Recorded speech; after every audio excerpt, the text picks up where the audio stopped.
Graduate Certificate in Humanistic Buddhism, we're very honored to say it's the first such course in Australasia, if not in the world. It's intended for individuals who wish to explore on the journey of self-development, also for educators. I think anybody who's working with groups of people in workplaces or in community work. And definitely for Buddhists of all traditions who wish to serve their communities using humanistic values and principles. Buddhist values are essentially human values. So I'm confident that people who are interested in exploring living good human values like compassion and wisdom and care will be attracted to the course for that reason. You can't believe how beautiful this building is until you go in it.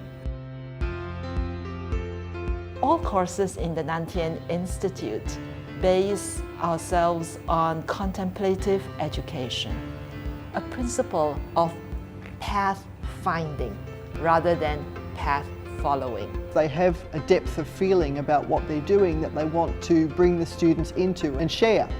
The practical wisdom of humanistic Buddhism, as well as some professional wisdom. Whatever they bring from this former life, they bring into the classroom, and we blend it and meld it with Buddhism, and that really makes a fairly rich experience for students. So I think it's very relevant that we do it now, here and now, because we need it. I think at least I need it. There is a meditation hall available to our students to practice as well as to relax in between classes. They're teaching from quite a different perspective because it teaches students how to care for themselves in often very challenging workplaces. So the students get a lot out of that, and that's information we get back time and time again. Have the temple there, institute here, just a walking distance across the new bridge. You can just get up and go for a walk over the temple and you will chill out straight away. I've never had that sort of experience before, and I think it's fantastic. I'd never tried Tai Chi till I came here, and now I can see how it helps you physically and mentally. And throughout the day, students will be encouraged to do reflective journaling. Rediscover the intrinsic human values that we already possess and use them to benefit humanity and to build a world that the human race can be proud of.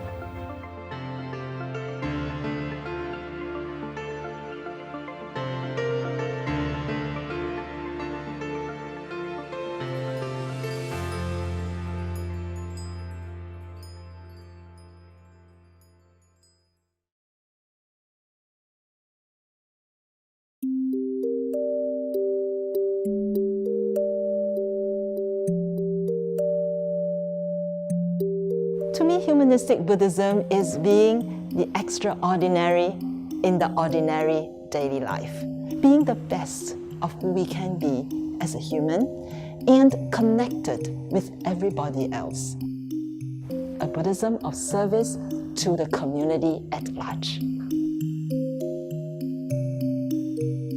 Humanistic Buddhism really takes Buddhism and applies it how the Buddha meant it to be applied, to help people. And so that's why we're running these communities of practice, to build effective communities. The workshops will contain mindfulness, meditation, expert speakers sharing their wisdom. These will help people take back their skills to their workplaces, families and local communities and really apply them to the challenges facing their lives. All of you should have complimentary reflective journals that we have developed here in Tien Institute. It's an opportunity for you to document the precious thoughts. You may draw and write your insights in this book. Today has been pretty fantastic, I think. Yeah, I've definitely learnt a lot from all the speakers. What I liked the most was the great community. Something that is not necessarily something that you get into books. You also have to really learn about it and see how people embody it here. I found people very enthusiastic, seriously enthusiastic through the whole day. I think people were generally exploring, seeking ways in which they could do exactly what this program is about, which is finding ways in which by empowering yourself, you empower the community around you. It's made me even more aware of how much effort we have to put in as individuals to create something better for everybody else.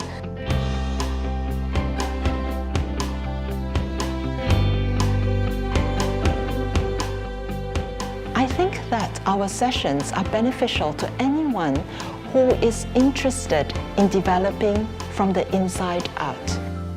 It will help them to explore not only themselves, but how they can have an impact on their world.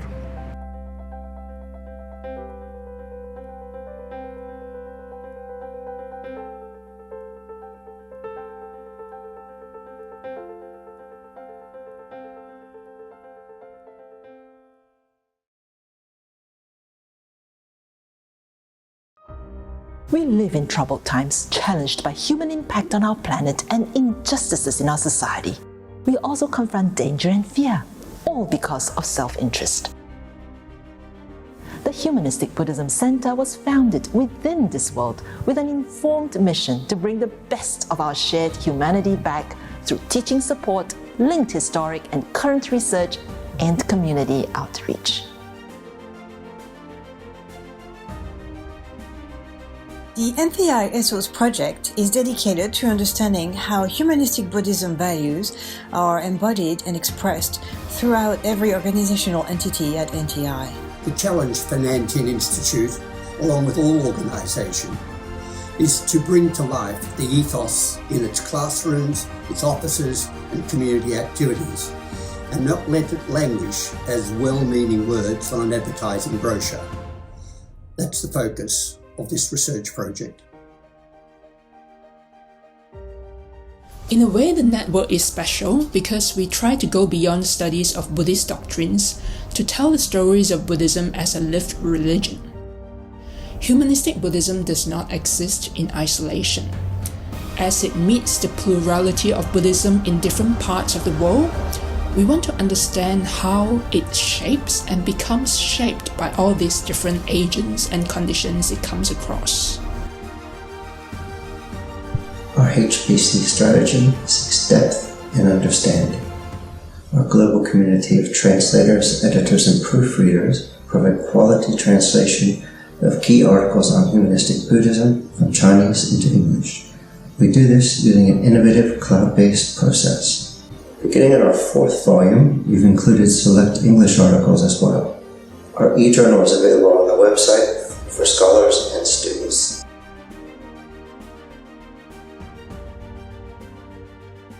What we hope the NTI Visualizer does for you is to help you quickly make sense of the growing research on engaged and humanistic Buddhism.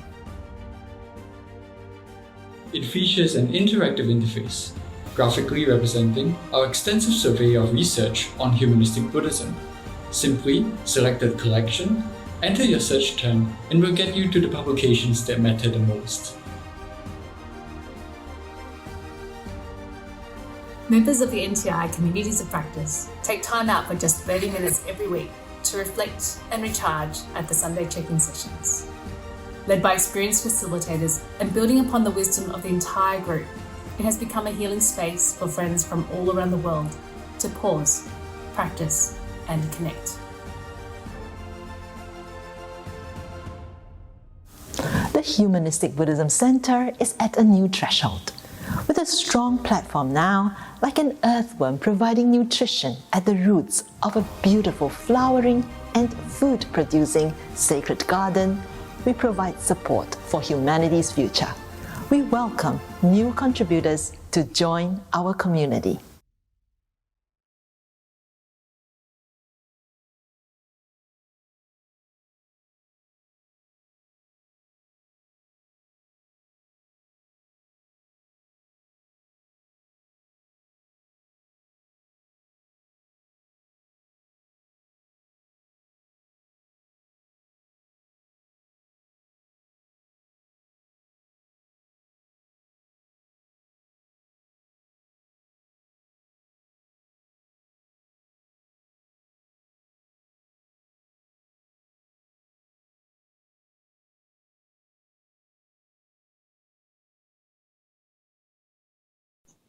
Thank you everyone for joining us today. What a brand new year, 2023. Hopefully it will be a great new year for us. For our first Dharma Symposium by the BLIA Sydney chapter. Firstly, I would like to acknowledge the country. In the spirit of reconciliation, the BLIA Sydney chapter acknowledges the traditional custodian of country throughout Australia and their connections to land, sea, and community. We pay respect to their elders past and present and extend that respect to all Aboriginal and Torres Strait Islanders people today. So this morning, like I said, we have two very special guests with us. Both of them have great accolades to their name. And we have such pleasure in inviting them to this Dharma Symposium. And it's such a great way to kick off the first symposium for the year. Joining us will be Bhanti Dhammika and also Venerable Juewei. They will be discussing on the book that Bhanti Dhammika has recently wrote, which is Footprints in the Dust, the Life of the Buddha from the Most Ancient Source. So they will be discussing and having this opportunity as well for some of our guests, our friends online to ask questions. So firstly, our first speaker, Sharvasti Dhammika, was born in Australia in 1995 into a Christian family and converted to Buddhism at the age of 18. In 1973, he went to Thailand with the intention to become a monk, and from there he went on to Laos, Burma, and finally to India. For the next few years, he traveled around India, learning yoga and meditation, and finally ordained under the Venerable Sangha Ratna. The last disciples of Anagarika Dhammapala. In 1976, he went on to Sri Lanka, where he studied Pali at Sri Lanka Vidyalaya, and later on became one of the co-founder of the meditation center called the Nilambi and became one of the teacher. Since then, he spent most of his time in Sri Lanka as well as Singapore. Bhante has written over 25 books and scores of articles on Buddhism and related subjects. He's well known for his public talks and represented Theravada Buddhism at the European Buddhist Millennium Conference in Berlin in 2000. And our facilitator, which is our second speaker, is Venerable Juewei. She's the senior lecturer at and the director of Tien Institute's Humanistic Buddhism Center. She holds a PhD in Religious Studies, a Master's of Arts in Buddhist Studies, a Master's of Business Administration, and a Master's of Science in Computer Science and Engineering. Like I said, what an accolade to these two speakers that we have today. They will be discussing with us the Buddha as a human and a humanist. So what was the Buddha like in the human, as a human and in a human world? And how does he relate to others? So let's now welcome Venerable Juewei and also Bhanti Dhammika to start off our discussion. Thank you very much, Alan, for your gracious introduction. Please allow me to also begin by acknowledging the Wodi people of the Dharawal Nation as the traditional custodians of the land on which we at Tien Institute reside. I also pay my respects to their elders past and present and extend those respects to all Aboriginal and Torres Strait Islander peoples of today. Further, I would also like to acknowledge the traditional custodians of the land on which you all are based. I also want to acknowledge the hard work of Venerable Juefang, Alan, and her team to put together this series of meetings in the Dharma. I acknowledge everyone present too, from students in Tien Institute, all those of you from Tien Institute's communities of practice, and from the Buddha's Light International Association, as well as all of you from around the world. Auspicious greetings. It is during this period of transition from 2022 to 2023, when memories of 2022 still linger and hopes for 2023 are starting to emerge, that we become conscious about the passage of time and the concept of time. And all the more we long for timeless wisdom and insights. Hence, I'm very grateful for this opportunity to begin the new year with you, with a Dharma chat with my friend, Bhanti Dhammika. Welcome, Bhanti. Let me just add a few words to what Alan has said about Bhanti. In addition to those accolades, he's also, and for the last 3 to 4 years, has been a guest lecturer at Tien Institute's Foundational Texts in Humanistic Buddhism, in which he shocked my students by proving that our much-loved episodes of the Buddha's legends are nothing more than legendary. So, before I invite Bhanti to talk about his latest publication, let me begin by inviting Bhanti to tell us a little bit about his backstory. So, Bhanti, we understand that you became a Buddhist monk at the age of 25. What conditions in your first 24 years of life in Australia led you to this momentous decision? Oh, well, thank you for that, and thank you for that invitation. I think I was a pretty normal Australian kid, and my family weren't particularly religious, but when the census came around, they always put down that they were Christians, but I don't think I can remember either my father or mother ever going to church. But anyway, I certainly had an interest in religion. I used to go to church. In fact, I think now that I remember, the only time I ever saw my parents were in church was when they had me baptized. Why they did that, I don't know. But anyway, I feel much safer that I've been baptized. Anyway, then I think I became sort of fairly religious. But by the time I was about 17 or 18, that had faded.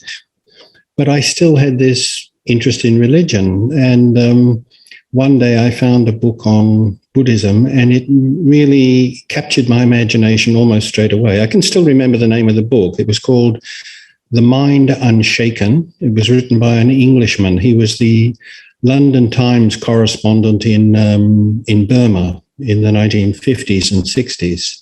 And he had become a Buddhist. And the book really attracted my attention.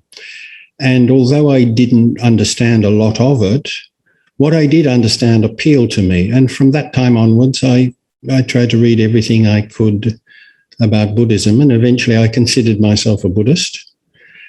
And so it was 1993, I went to Asia with the intention of becoming a monk. And I sort of went around Thailand. I met people in Thailand who were Thai people are very, very friendly. And when in discussion it came up that I wanted to become a monk, one of them in particular took me to see Achan Buddhadasa and other quite famous monks. And then I went to Laos, and I went to Burma 3 times. In those days, you could only stay in Burma for 5 days. So I went there, I met some people. They introduced me to a meditation teacher called Upanyadipa, quite a renowned monk. And so I went back to Thailand, renewed my visa, went to Burma again, did a 7-day meditation course, which was I had tried to meditate before, but I really didn't know what I was doing. And so from that time onwards, I sort of had a regular practice. And I quite liked Burma, but you simply couldn't stay there in those days. So I decided to go on from there to India. Then I did a Goenka tour course in India very early, must have been 75 or 76. But my intention was to become a monk. So eventually, when I visited the Buddhist sacred places, I ended up in Sharvasti or Sawati, that's what it's called in Pali. And there was one Sri Lankan monk there, and I quite liked him. He liked me. He taught me all sorts of things. And so it was eventually there that I was ordained, and then he advised me. He said, look, there's only so much that I can teach you, and we're out in the middle of nowhere. In those days, Sharvasti was a really remote place. It really was. Not now, it developed quite a lot. But, and so he advised me to go to Sri Lanka. So I went to Sri Lanka. I studied in Sri Lanka Vidyalaya, a well-known monastic college, and that's what happened. Wow, it really looks like your reading habits and a book made that big difference, the big step in your life. I mean, reading that very important book has caused you to start on this quest. And yourself, you've published more than 25 books in under 50 years. That is at least a book every 2 years, if my arithmetic is correct. I didn't actually think of it like that, but yeah, you're right. So it's not really common for Buddhist monks to publish as many books as you did. So what inspired you to do so?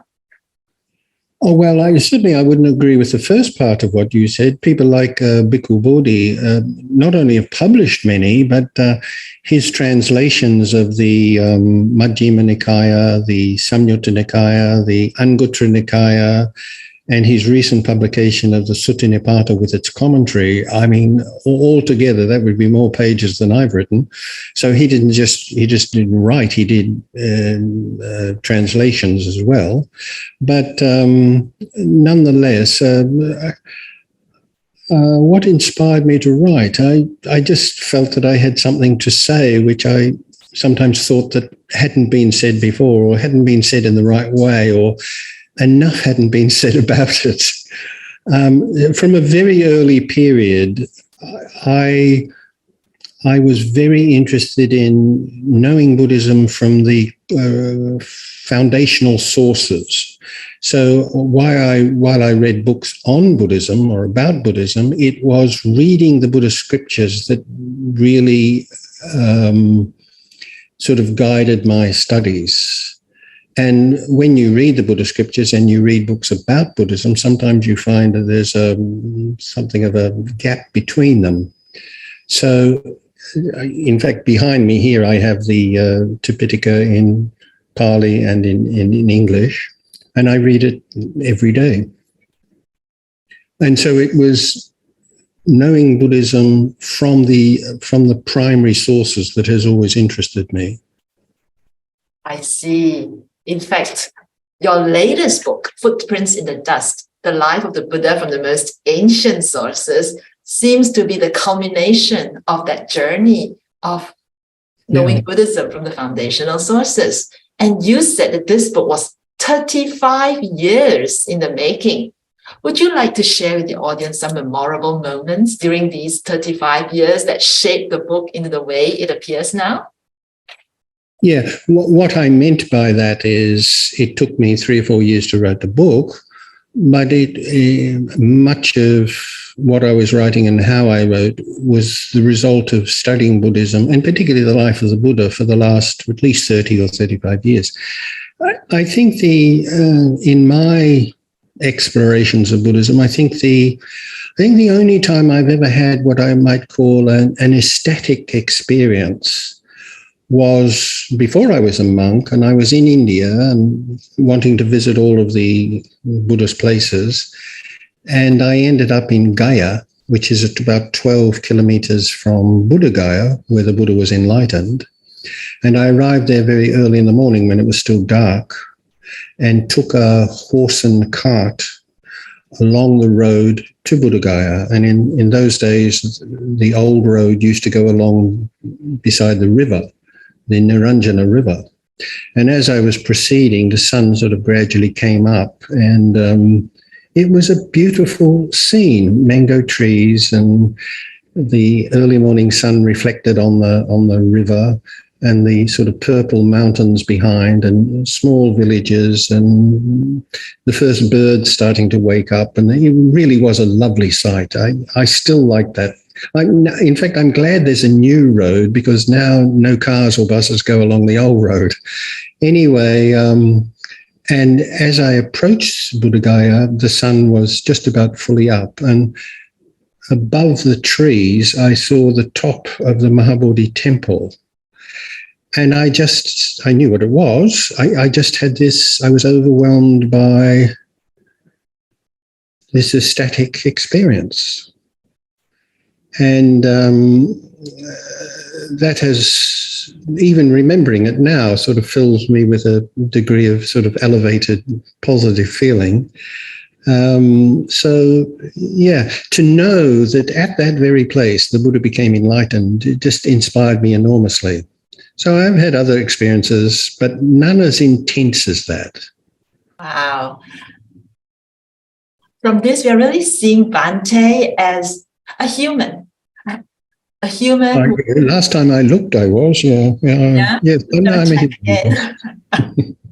So, someone with a childhood, someone who has had a transformational experience and had these moments of awe, what you call ecstatic. Awe, there was sort of partly a sense of awe, yes. Yeah. Since the topic today is about the Buddha as a human and a humanist, would you like to share with our audience your thoughts on this topic?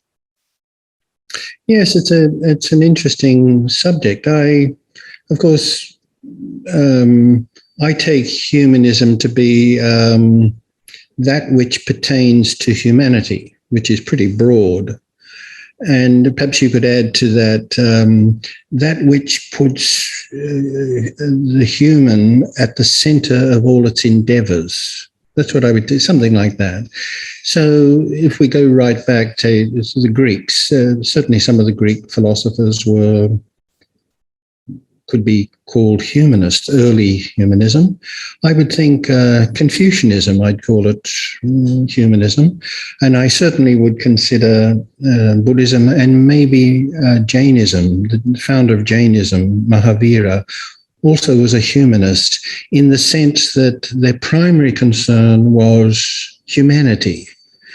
So, for example, if you look at the first verse in the Dhammapada, probably the most popular Buddhist scripture, it's Mano Pubangama Dhamma Mano Seta Mano Maya. Everything begins with the mind. So in some religions, it's God's mind that is important, the need to know what God wants, what he did, what he said, what he's going to do, etc. Whereas in this first verse of the Dhammapada, it changes the direction pretty much entirely, not so much to some external reality, but to myself. The idea being, if I understand myself and if I clarify my mind, I'm able to understand the world around me, the world in which I am, better. So the quest begins with myself. And I would say that is pretty similar to what has developed into modern humanism. And in that sense, the Buddha was a humanist. Indeed, we are looking at putting the human in the center of all endeavors. So in writing this book, Bhante, what aspect of the Buddha's humanistic endeavors would you most like to emulate and why? Well, of course, I'd like to be enlightened like he was. Well, I'll change the gist of your question just slightly. when you read books, encyclopedia entries, etc., when it's talking about the Buddha, you get a lot of stories. And they usually include these stories because they're really great stories. Like, for example, the 4 sights when young Prince Siddhartha is going through Kapilavastu and he sees an old man, a sick man, a dead man, and a wandering ascetic. It's a great story. Another wonderful story is the young Prince Siddhartha is walking in a garden and a wild goose with an arrow in it falls to the ground, and he picks it up and he removes the arrow, and then his wicked cousin Devadatta comes along and says, look, I shot that bird, give it to me. And they have an argument about who owns or who should have the wounded bird. And so because they can't agree, they go to the elders, the Sakyan elders, and they ask them, and each of them explains their point of view. They asked Devadatta, and he said, well, I saw the bird and I shot it, it belongs to me. And Prince Siddhartha supposedly says, well, who should own the bird? He who tried to take its life or he who tried to give it life? And so he ends up getting the goose. I think there's a marvelous story, but none of these stories are in the oldest sources. That's not to say that they are not true. They may be, although I doubt it. You might say they're too good to be true.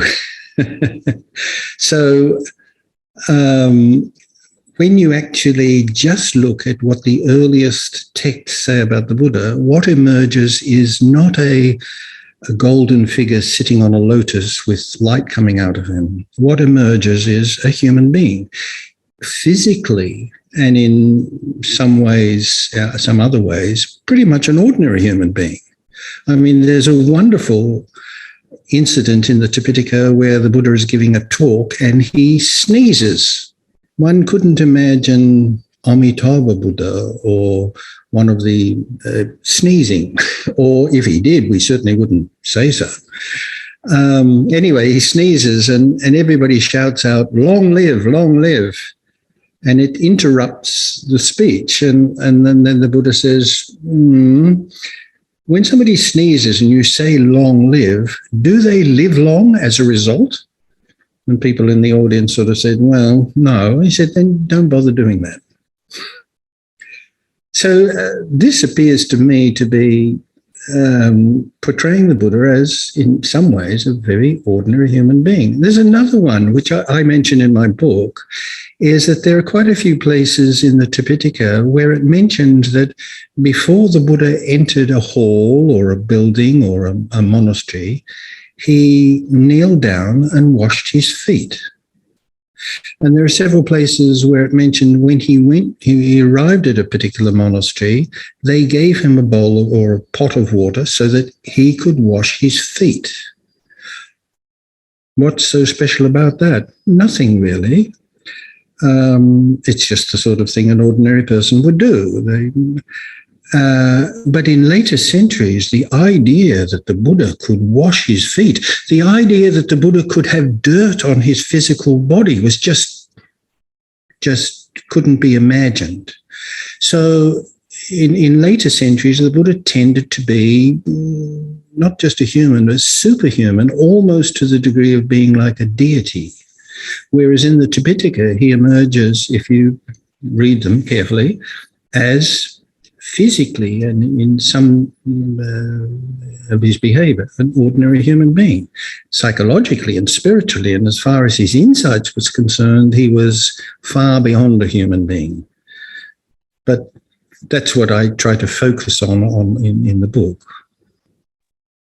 Yes, like you, Bhante, I'd like to be enlightened to and follow the Buddha's path and realize that, especially in reading your book, but in every other encounters of the episodes of the Buddha, that he is like an ordinary being, and we don't have to be worried about being an ordinary being. So when one is thirsty... That's a good point. I like that. I agree with you there. Yes. So when one is thirsty, one can drink. And when one wishes to learn, one can come to a Dharma chat. So we learned about the humanistic Buddha through your lectures in Tien Institute's Foundational Texts class. And you also met our students online to discuss their interpretations on the Buddha as seen through your eyes. And some of those students are now here in the audience attending this Dharma chat now. And I'd like to ask everyone attending the Dharma chat session to start thinking of questions you'd like to ask, because after this question, we'll be opening the floor up to you. So before we do that, Bhanti, what value do you think is the most relevant for our postgraduate students to learn about in the humanistic Buddha? Well, gee, there's quite a lot, but I think one thing that comes to mind straight away is, we often talk about the Buddha's great compassion, but exactly what that may entail doesn't always get discussed so much. When you read what the Tipitaka says about the Buddha, the impression that you get over time is just a very kindly person. I'll give you one example. There is a sutta where the Buddha, Ananda, and another person are having a discussion. And Ananda asked this third person a question, a probing question, which he can't answer, or if he did answer it, he would contradict something he said previously. So he tries to change the subject, and Ananda won't let him off the hook. He says, no, I've asked you this question. Can't you answer this question? And the man is fully aware that he's sort of been cornered. And again, Ananda keeps pressing him. The Buddha notices this. He sees how uncomfortable this person is. And so he asks him, incidentally, what's been happening in the royal court lately? And this person is relieved that it is the Buddha who has changed the conversation. And so Ananda realizes that this is the Buddha's gentle way of encouraging him not to keep on pressing this man when he obviously doesn't want to be embarrassed by what he'd said previously. Okay? And what that incident indicates to me is that the Buddha was very interested in transmitting the truth. And in the process of doing this, he often was involved in conversations and sometimes debates with people. But he was a cordial debater. His idea was, he realized that you don't have to win every argument. And I think that might be, for religious people, that might be an important point to keep in mind when you're discussing religious matters. That courtesy, some empathy for the other person, allowing them to have their say, and so on. These are aspects of compassion too. And that sort of thing is prevalent throughout all the records we have of the Buddha. He was a gracious, polite, and kindly person. And it would be nice if we could be like that. One has to notice that in politics and perhaps even in religion nowadays, there isn't a lot of courtesy. There isn't a lot of kindness. There is this determination to win every argument. So we should keep that in mind, perhaps. That's so true, Bhante. And that also throws light on why Venerable Master Xing Yuan, the founder of Tien Institute, also says that one can not be very clever, doesn't be very intelligent, but one must be compassionate and kind. So that is extremely important, as you've pointed out, in a world today that's filled with so much crisis. The ability to step back, to look at the bigger picture, to be gentler, to the world, but also to ourselves. And perhaps this is a time for us to open the floor to our audience and see if anyone has a question for the Bhante.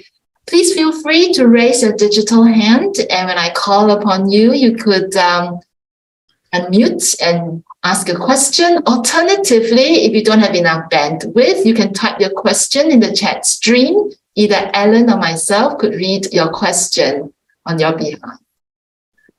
Okay, please feel free to ask a question.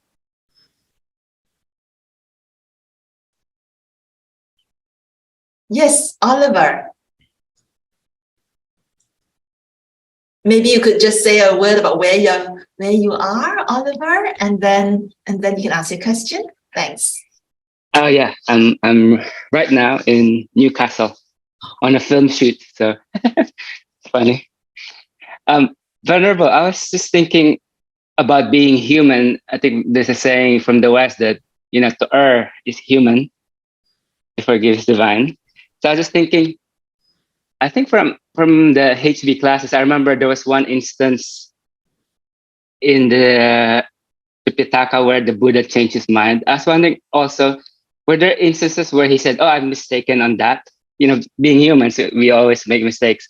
I was wondering if there's anything in the written canon where he said, "Oh, that was a mistake. We shall not do that again." Okay.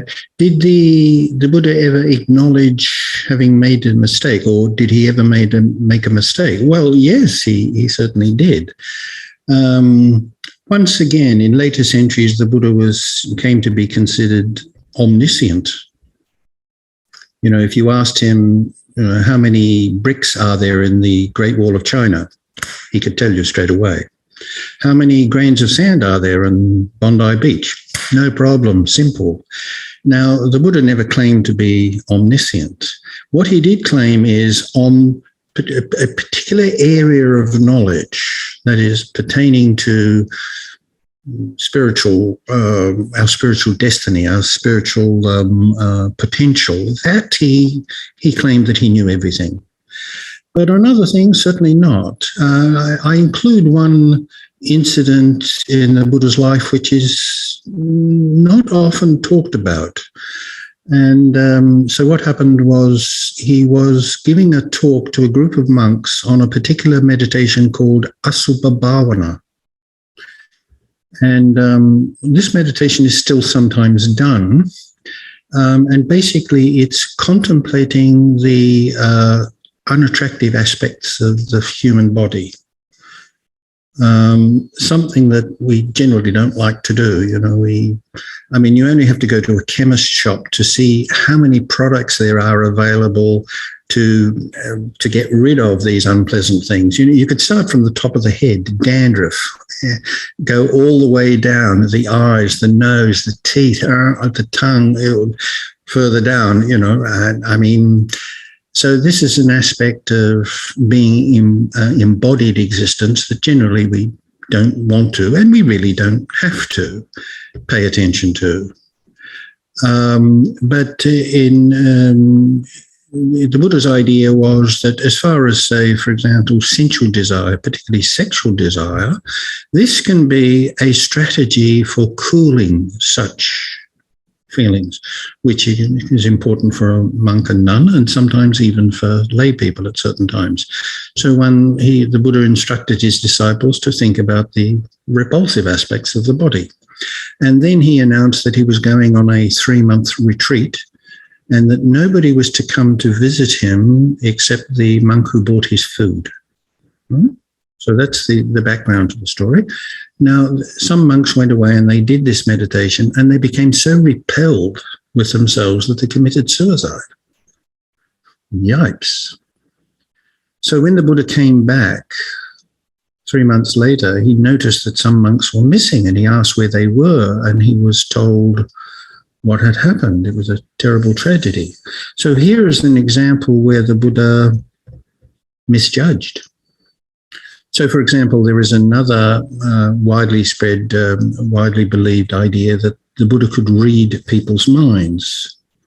And so he knew exactly what was needed for a person, what instructions were needed for them to make the breakthrough. So this would be an example where that clearly was not the case. So I have no doubts that the Buddha could read some minds, but not all of the time. Okay, and this mistake led to a tragedy. So there is a case where the Buddha clearly made a mistake. I don't know anywhere where he actually apologized. Certainly in this case, it doesn't mention that he apologized. He just collected the monks together and he said, listen, enough of that meditation for the time being. I'll teach you how to do mindfulness of breathing. But there's no record that he actually apologized for that. And I don't know any other area where he did. Thank you, Bhante. And thank you, Oliver, for that really good question. Bhante, you are that all-knowing Bhante. No. You're always my go-to person. You know that every time the students ask me difficult questions about the Nikayas, by the way, secret, behind me, Bhante Dhammika. I was really the person answering your question. Well, but it's also important to know, I don't know everything, but I think as a result of spending 3 or 4 years pretty much full-time writing this book, one tends to know a lot about a particular subject after you've spent so much time on it. So that's hardly surprising. What does surprise me is, I must say, is that somebody hasn't, to the best of my knowledge, at least in English, nobody has done what I've done in this book before. Now, I've read dozens and dozens of books and articles and encyclopedia entries on the life of the Buddha. And without exception, except for one, it's usually a mixture of the few facts and the legends. In fact, the only book that I know that did not do that was written in about the late 1880s by the German Orientalist, what was his name? See, there's my memory gone again. Henry Oldenburg. It's called The Buddha, His Dhamma, and His Order. And he presents a life of the Buddha based only on what the Tipitaka says. Now, that's not to say that there aren't other sort of good books. This is one I always recommend, Michael Caritha's book on the life of the Buddha, which I think is a very good one. And this one was a companion of mine for many years. I don't know whether it's still in print. It's Heinrich Schumann. He wrote 2 quite good books on Buddhism, but even he has some of the legends in them. In that sense, I think my book is unique. I hope so, anyway. I mean, there may be something in other languages that I'm unaware of, but at least in English. Only what the earliest records say. That's right. And recently this year, a new book was published in the opposite direction from what you have published, Bhante. It's called The 1001 Lives of the Buddha by Bernard Forey. I don't know if you've heard about it. It was just published by the University of Hawaii Press. And what it does is the opposite of what you do. It revitalizes the myths and the rituals that go with the hagiography of the Buddha. By putting into context why these various legends have come to exist. Why they developed. Yes, that's right.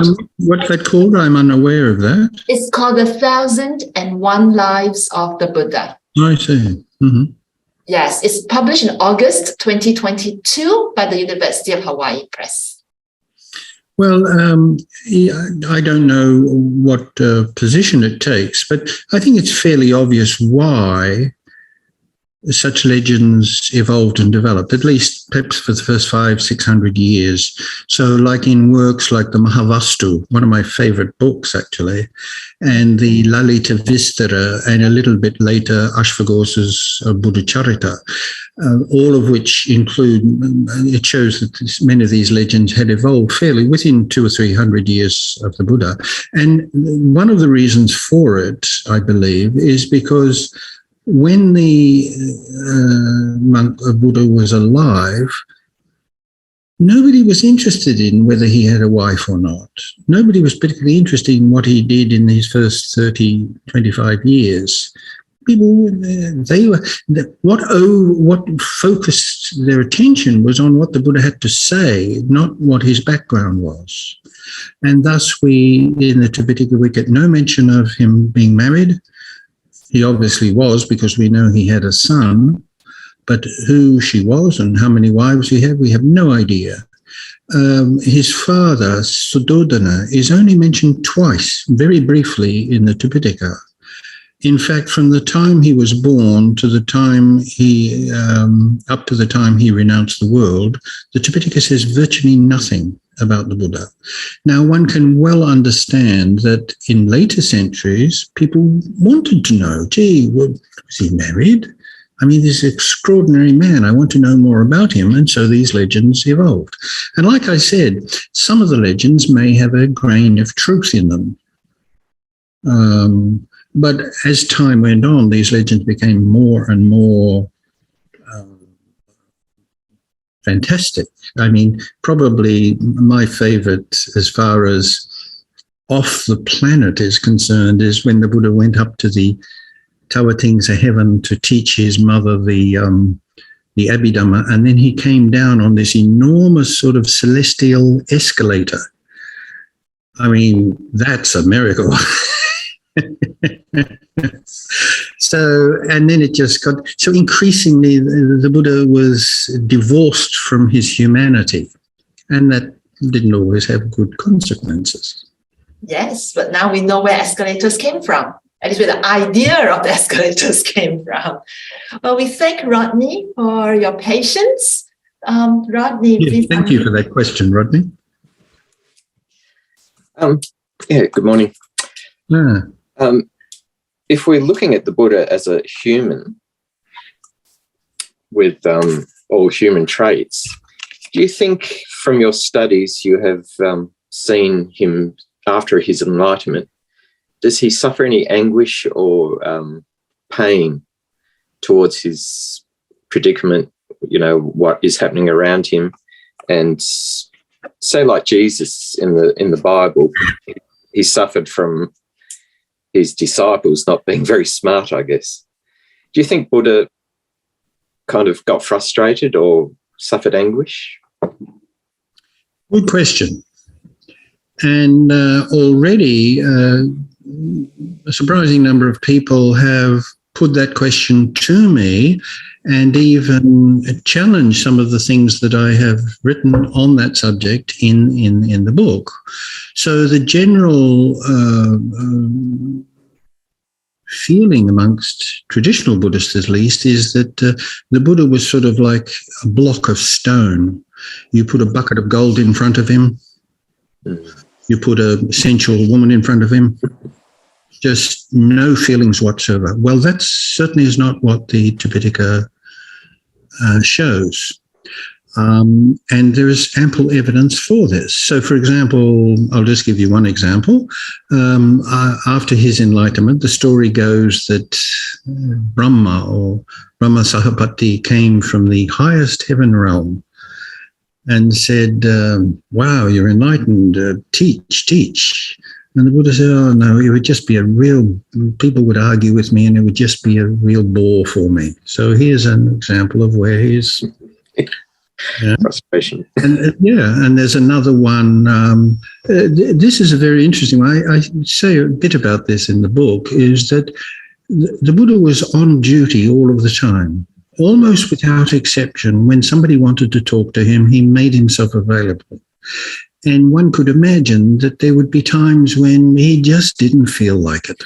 And there are, in fact, several places where he actually says that. It would be irksome for me. So clearly, every now and then he needed to have a break because the pressure of people coming to visit him, always asking questions. I mean, anybody who is a teaching monk knows it. Oh, God, the same question again and again and again. So did the Buddha have ordinary human feelings? Well, yeah, he had some of them.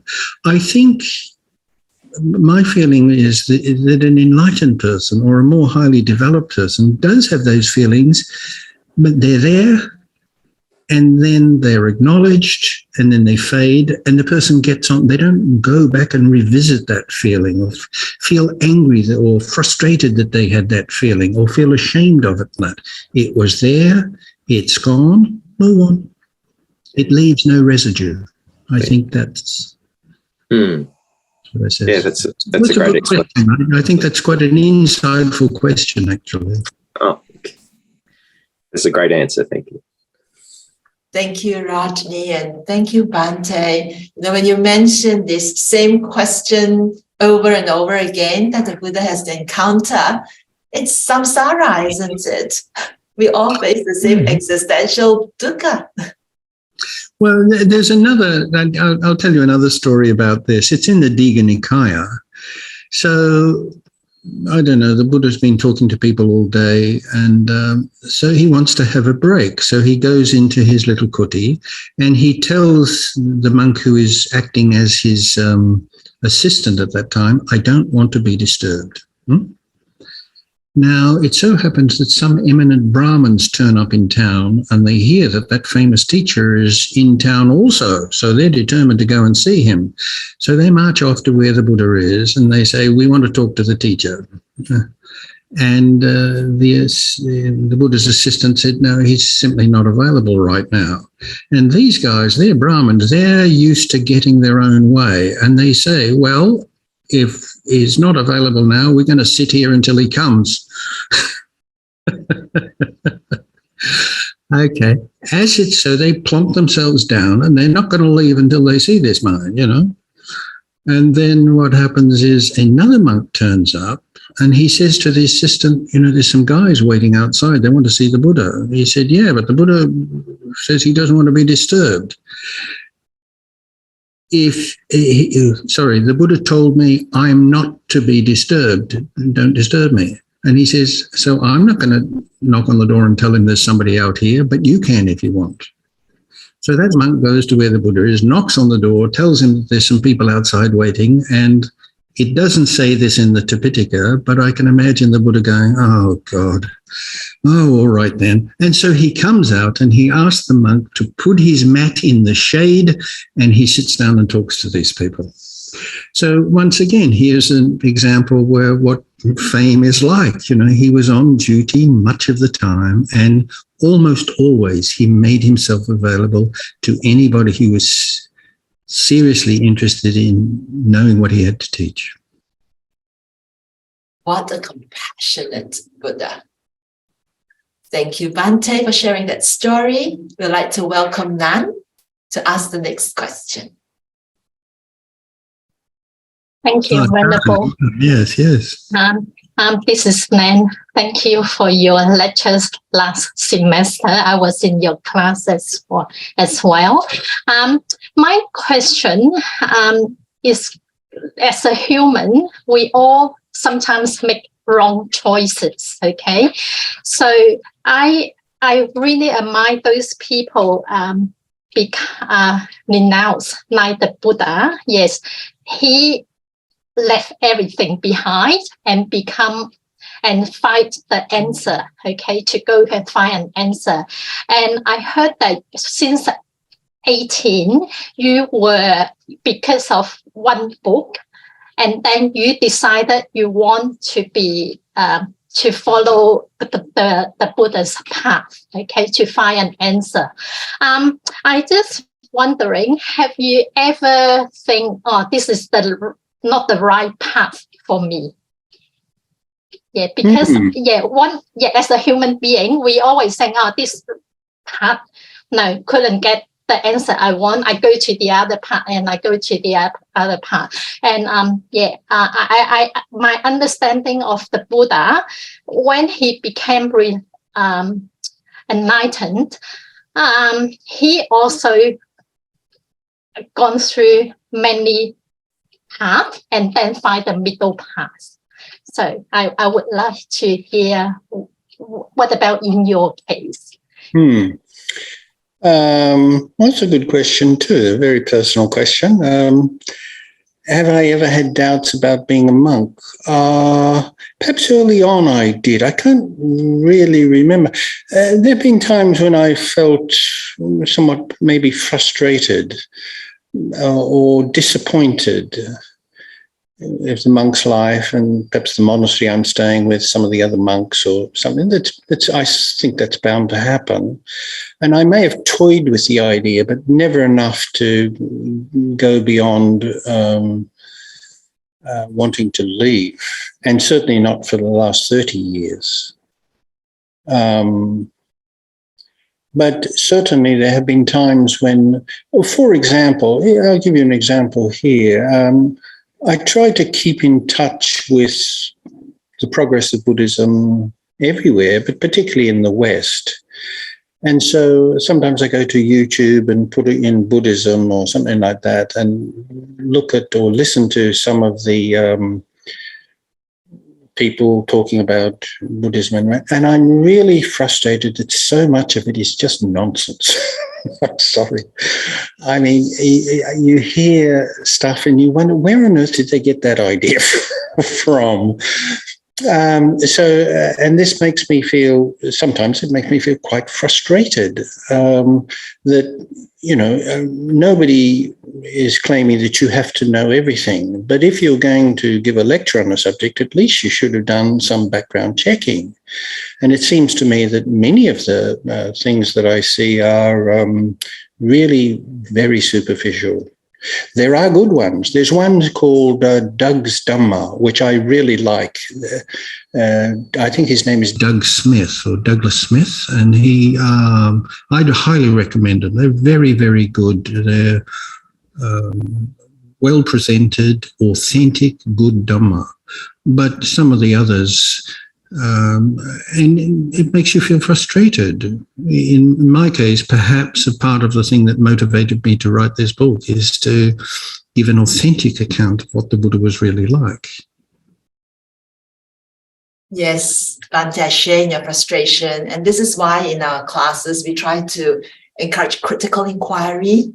That what's important is... my feeling is it doesn't even have to be critical inquiry. Just inquire, find out, the material is there.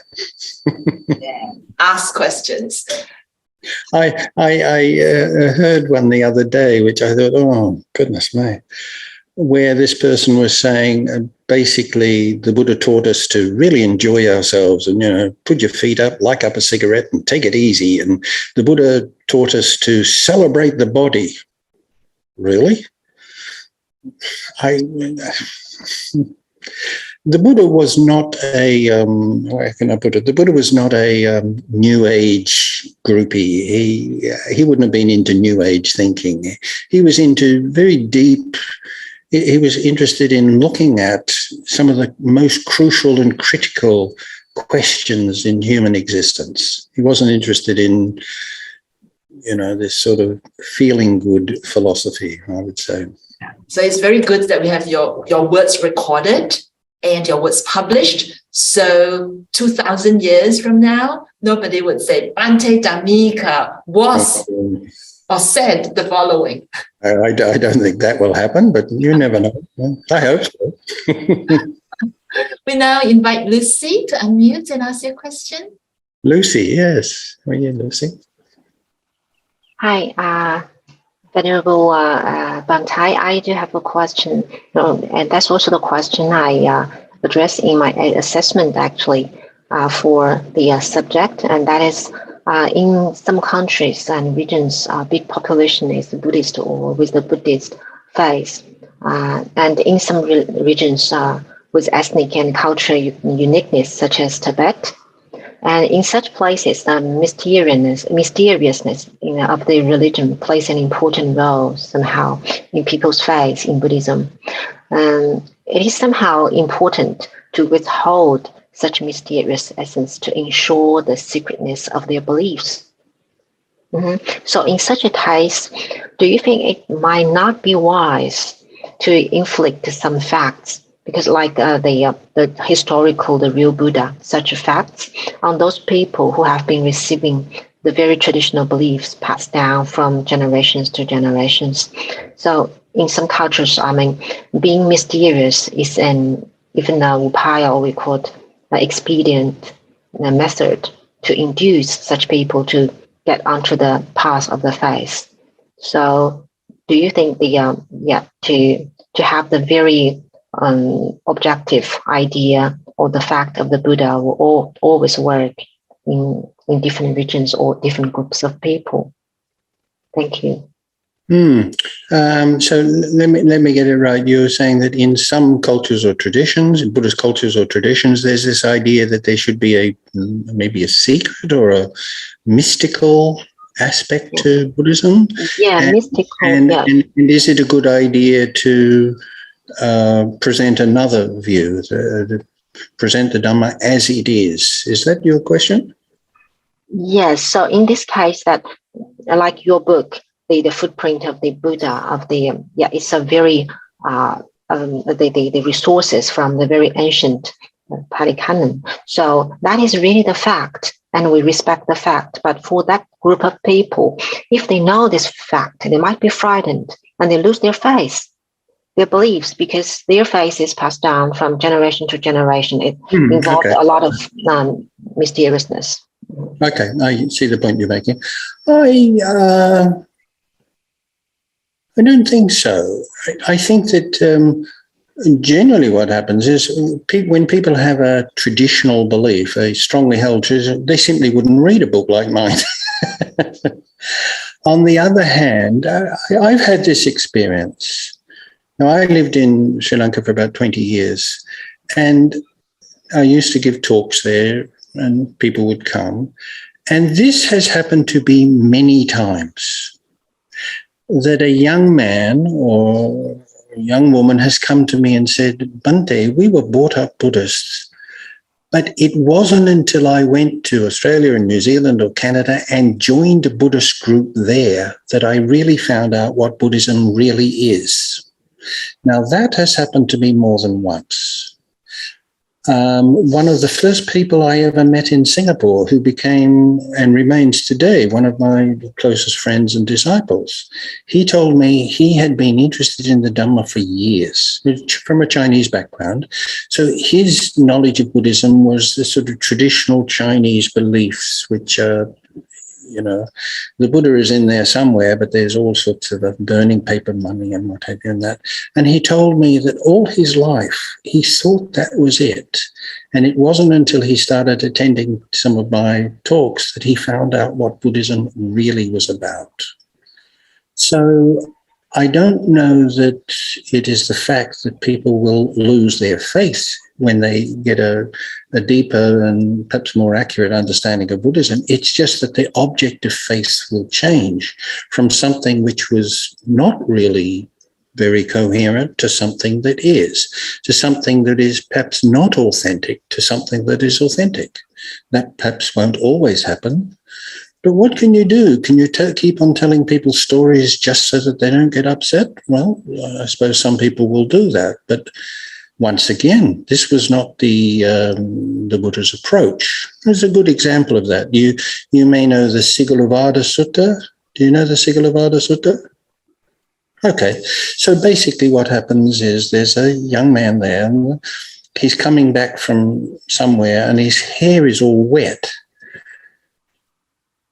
And the Buddha sees him and asks him what he's been doing. And he said, well, before my father died, he told me that all his life he'd worshipped the 6 directions, which is a traditional belief. In fact, in Singapore, I know quite often you see in shops early in the morning, people come out of the shop and they, with some incense, they worship the 4 directions. People still do it. So he said, Lord, my father on his deathbed told me that he's been doing this all his life, and he asked me to keep doing it. And so that's what I'm doing, worshipping the six directions. And the Buddha said, oh, that's good, because I teach my disciples to worship the six directions too, but in a slightly different way. And then he tells him that I consider the north to be mother and father, and the south to be parents and children. And so he agrees with him, but in significant ways changes that traditional belief. So when Sigola, the young man, told the Buddha that he's worshipping the six directions, he didn't say, oh, God, what a waste of time that is. That's completely wrong. He didn't do that. He agreed with him and then proceeded to keep on agreeing with him, but subtly and give an ethical significance to that particular practice. What's wrong with that? I think that's very skillful of the Buddha. And if one was talking to people from a traditional Buddhist background, which is perhaps not very mixed up with all sorts of other things, one should decide to do it in a gentle and respectful and non-confrontational way. I think one should do that. Were you speaking from a personal experience in something like this?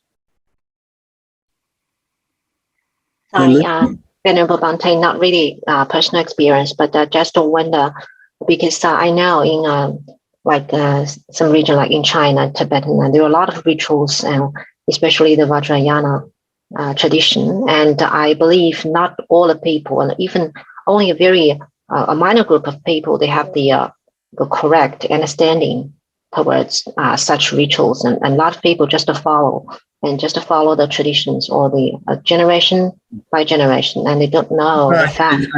I think that's not only in Tibet, that's in most traditional Buddhist countries. In fact, it's in Muslim countries and Christian countries too. Most people just take it pretty easy and just do what has been done or what their parents have told them. And I found that a lot of people, they were so satisfied. Yeah, they were so satisfied and grateful for what they are doing, like the Pure Land. They just chanting, and they do not have the. I do not know whether I can quote true face, but they really do not understand the background or the fact of the historical Buddha.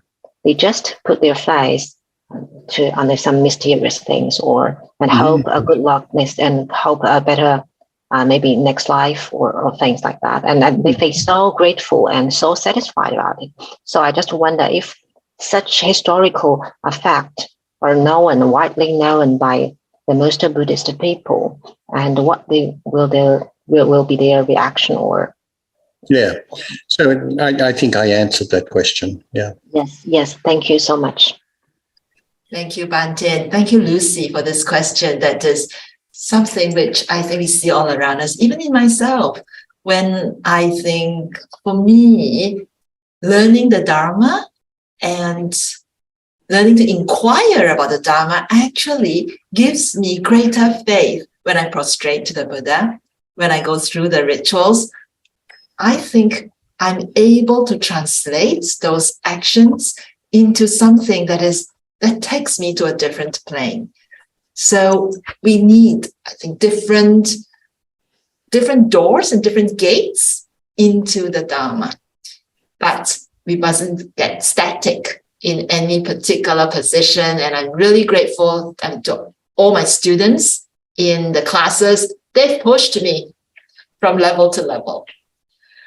So I'll just maybe Lucy's question reminded me of a rather amusing incident that I had once. In traditional Sri Lankan Buddhism, it is believed that the Buddha was 18 feet tall. And I remember a very pious, sweet old lady once telling me, "Me Hamduru there, did you know the Buddha was 18 feet tall?" And I said, "No, I didn't know that." When he went for Pindapata with his begging bowl, how did people put food in his bowl? And she went, "Oh, nee, never thought of that." And then I said, "And when people invited him to their house for a meal, how did he get through the door?" "Oh, nee, poor old lady had never thought of that." I don't know what happened to her as a result of my inquiries, but maybe it made her think a bit. And of course, the important thing is not whether the Buddha was 18 feet tall or not. The important thing was having a kind heart. So hopefully, and certainly she gave me the impression of being a very sweet, gentle old lady. So if she had a kind heart, that's more important than how high or low the Buddha was. Perhaps we've got to add the Mahayana understanding of the Buddha's hands being longer than, very long and goes beneath the knees. That will help him to put arms right in front of her. All right. Any other questions? While we wait for the next question, Bhante, which is your favorite chapter in this book? What can I say? I like them all. But people who have contacted me, it seems from what they say that most people seem to have liked the chapter 7, which is about a day in the Buddha's life. So what I've done is I've started at sunrise and gone all the way through to late in the evening, itemizing all of the things that the Buddha could have done in one day. And of course, this would have differed from when he was young to when he was older. It could have differed from the seasons of the year, for example, in the hot season and then in the cold season. But I've just selected things that the Buddha could well have done every day. So, for example, cleaning his teeth. You think, what, did the Buddha clean his teeth? Oh, yes, he must have, because in one sutta, he talks about the 5 advantages of cleaning your teeth. And then there's a very interesting sutta where it's just an odd comment where it describes the Buddha sitting or standing at the side of the river in a bathing cloth or a washing cloth. So clearly he was taken off his clothes in order to have a bath. But then he did things like, when it was appropriate and that, he would visit the local hospital to talk to the people there. That was one thing. Of course, he went for alms gathering. There's a very interesting story where he went alms gathering, that's pindapata, or pindacharya actually, and a man loaded his bowl full of rice. So naturally enough, the Buddha went the next day and the man loaded his bowl with rice. And so he thought, oh, this guy obviously is very happy to feed me each day. I'll go again the 3rd day. And the man gave him some rice, but grumbled under his breath, I can't get rid of this ascetic. So naturally enough, he didn't go again the 4th day. So this is, I think it's actually the 2nd longest chapter in the book, just describing the various things that the Buddha could have done in a day. And many of them are just ordinary things that we do.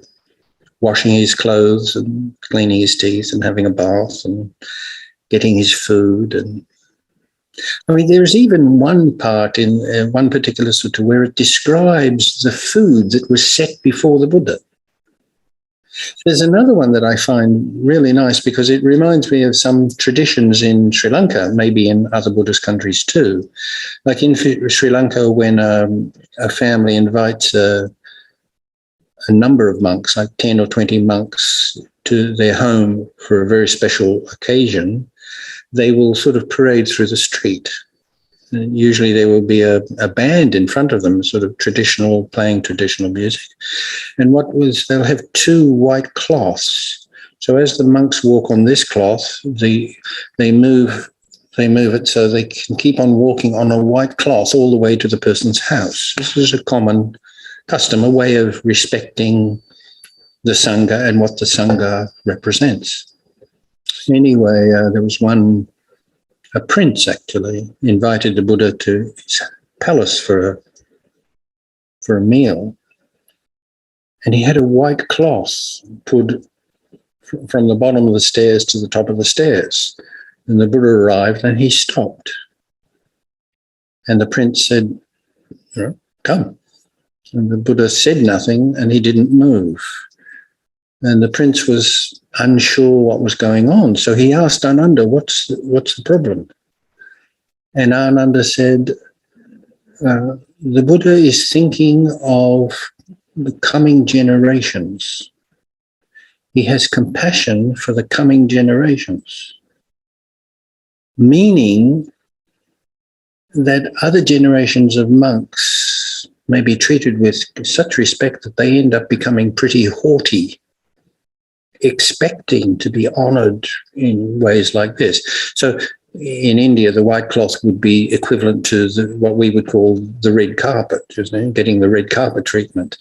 So the man the prince rolled up the white cloth and the Buddha entered the palace.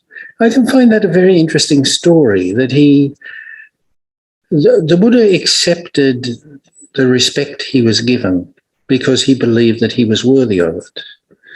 But the evidence shows that he wasn't really fond of excessive respect. And if it wasn't forthcoming, he didn't make a comment about it. Yeah. And once again, I think that shows something very interesting about his character. That's right. So anyway, that was the first chapter I read when I opened was it? Well, others have told me the same thing. They looked through the index and they thought, that's interesting. You titled it well, Bhante, very attractive. So for the last question, I'd like to invite Rodney to unmute. Yeah, thanks. I grew up in a kind of Protestant community where worship was very bare and, basic bones, I guess, no images or anything. And I was interested in Buddhism from an early age, but the ritual and the colourfulness of, I guess, most Eastern traditions put me off a bit, and it's taken me about 40 years to get over that.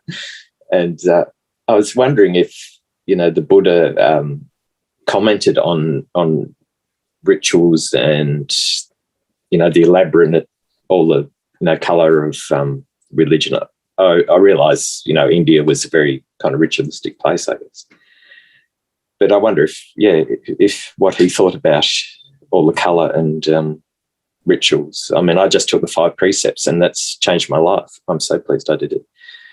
And I'm just interested if he commented on that sort of thing. Well, I'll come to that in a minute. The first thing is I think rituals are an integral part of our life. I mean, when the teacher comes into the room, the students stand up. They probably don't do that now, but when they play the national anthem, I don't know, you put your hand on your heart and you stand up. And when you see an officer, you salute. And all of these things are rituals. I mean, have a nice day has become a ritual. Happy birthday has been a ritual for a long time. Happy Christmas. Oh, and incidentally, happy Christmas, everybody, coming up soon. These are all blowing out the candles on the cake. I mean, these are performances that sort of give some sort of colour to our lives. I don't see anything wrong with any of that. No. I know, sometimes I'm asked as a Buddhist, people say, oh, happy Christmas. Oh, wait a minute, you're not allowed to do that. I like people saying happy Christmas. Around Christmas time, what's wrong with that? I've got no problems with these things. So in actual fact, there were rituals, as you correctly said, in ancient India, but there was a big difference. Most of these rituals were believed to have some magical consequence. So now we switch from things which have a social or a communal, they're to bind our communities together. And there are other rituals that people believe have got some sort of power. So the Buddha had no time for that. So he instituted very few rituals. In fact, I don't think he instituted any that I can think of. So there's something like taking the precepts, which you just mentioned. So I wouldn't call that a ritual. It's an avowal. You're making a promise to yourself within a public forum to say and to let others know that you have decided to make these principles an important part of your life. I wouldn't call that a ritual. But if you say, as I know some people do, that this somehow protects you, somehow creates a sort of a magical awe, and now your karma will never be bad a little bit, then the Buddha certainly wouldn't have agreed with that. I mean, this is one of the reasons why he had sometimes a lot of hostility from the priests of the time, because what they were teaching was these various sacrifices, the yaga and what have you. They sort of compelled the gods to give you what you asked for and things like that. The Buddha had no, he quite strongly opposed those ideas. Thank you. Thank you so much to everyone for these exciting suites of questions, and definitely to Bhante for your insightful answers. I just want to ask the last question of Bhante. Can I suggest we end this session by gifting everyone listening in with a New Year Dharma message, Bhante? Am I allowed to do this? This is a ritual, isn't it? It is. And it is a good one, just like you said. It is, isn't it? Yes, Well, Buddha would approve.